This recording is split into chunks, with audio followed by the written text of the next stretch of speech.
It is Friday, though, which means it's time to take a look at what's been going on in the world of showbiz this week.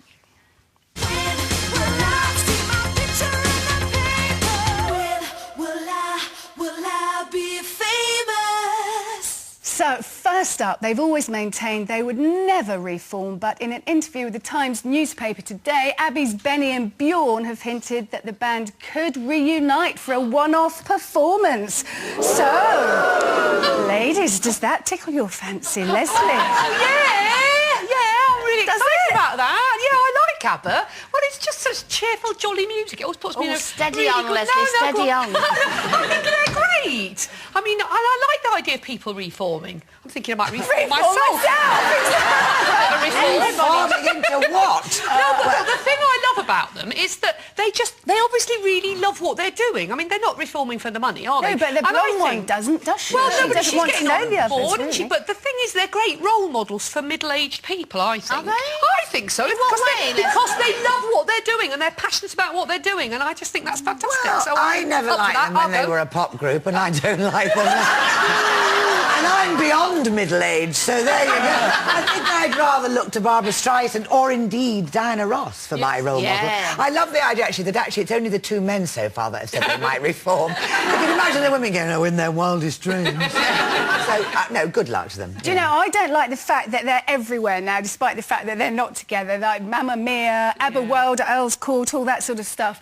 But I have very fond memories of that Eurovision Song Contest. I think I was about 15, and I stayed up, watched it, went to bed and felt so happy, and I was doing it in the mirror with my hairbrush and everything, and then had to get up for my paper round in the morning on a Sunday, and I just remember thinking something momentous had happened, and I'll never forget that day. I'm straight down with Linda. I was never a big ABBA fan, but you know what? Everybody's reforming, aren't they?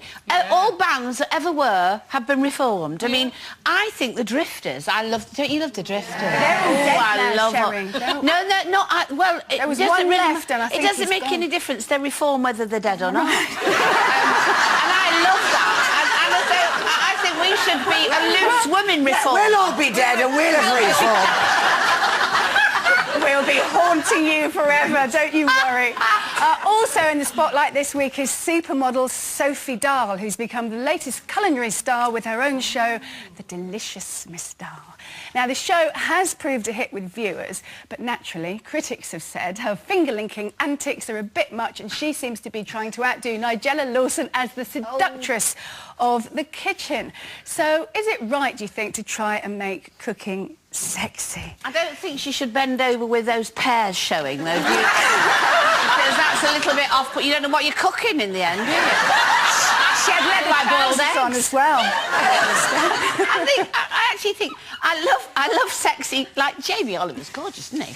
But the thing is, I think all these shows have got a bit pretty now. Just cook the food, like Delia Smith. That's why I like Delia. She shows you what to do with an egg. Doesn't she? Well, she did do how to boil an egg, didn't she? You put it in water and you boil it. She was quite sexy when she was younger. She was, but you know what I mean? It's not all get the melons out and go...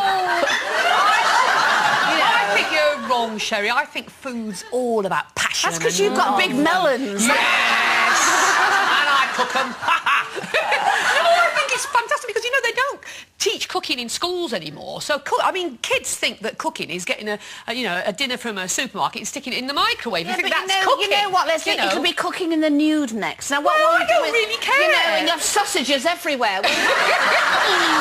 Well, some will be sausage, some will be fried eggs, you know. But I think she's brilliant. No, I have to say, I think it's a great programme because she's so enthusiastic about what she does. And she's, as I say, I think food and love are sort of synonymous with one another. Do you remember that scene in Tom Jones? You're an actress, you remember, when they're eating all that food and it's all over sex. Yeah, but that's all And they about often do it with sex. sucking strawberries, Well, I don't think they? that's That's very great. I haven't got a sexy. problem with that. Stop it. See, I thought she was exquisite, and I just found, I don't know, the way it was filmed and everything was this real visual feast.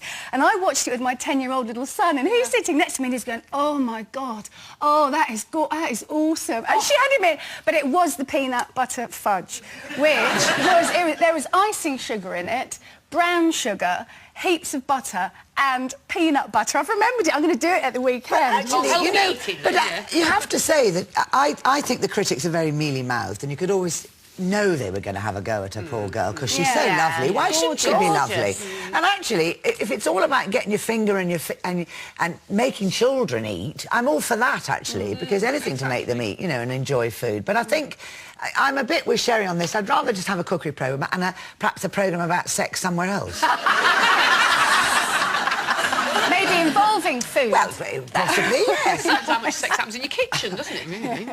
All right, I'd never noticed your melons before, Leslie, but now they're pretty unforgettable. Finally, from one supermodel to another, this week Kate Moss puckered up for charity, doling out a sensual smooch to the highest bidder.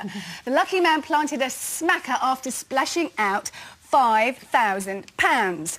So, ladies, here's the question. Who would you cough up £5,000 to kiss, do you reckon? Oh, now let's think. Leslie. There'd be a list. Because I really do like a bit of a snog, I have to say. I really do. In fact, I used to get quite good marks for my kissing. Michael Ball says I'm a very good kisser, excuse me. He does. Difficult to kiss and sing at the same time.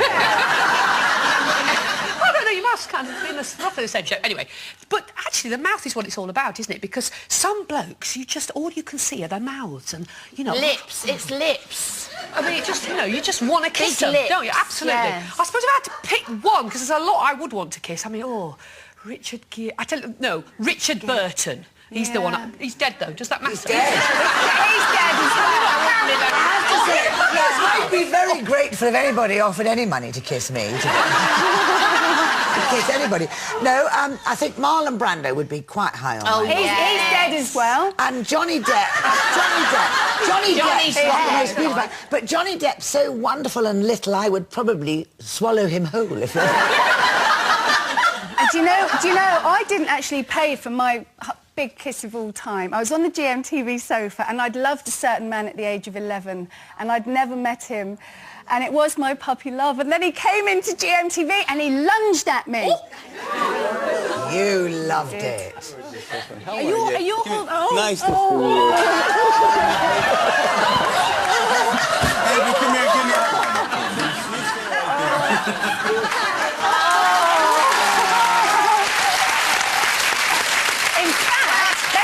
me to kiss him that day because I was The only thing I working. would say with kissing is the saliva gets in the way. But but apart from that, Val Kilmer, you know. But I think the bigger the lips, the more they can engulf you. Is that the right thing to say? I think so. Do you know what I mean? It's like, but I'm not a thing with kissing because I think it's kind of. I have to say, Donnie wasn't moist, so it was nice. He wasn't moist, and it was breakfast time. Oh, let's go back to cooking.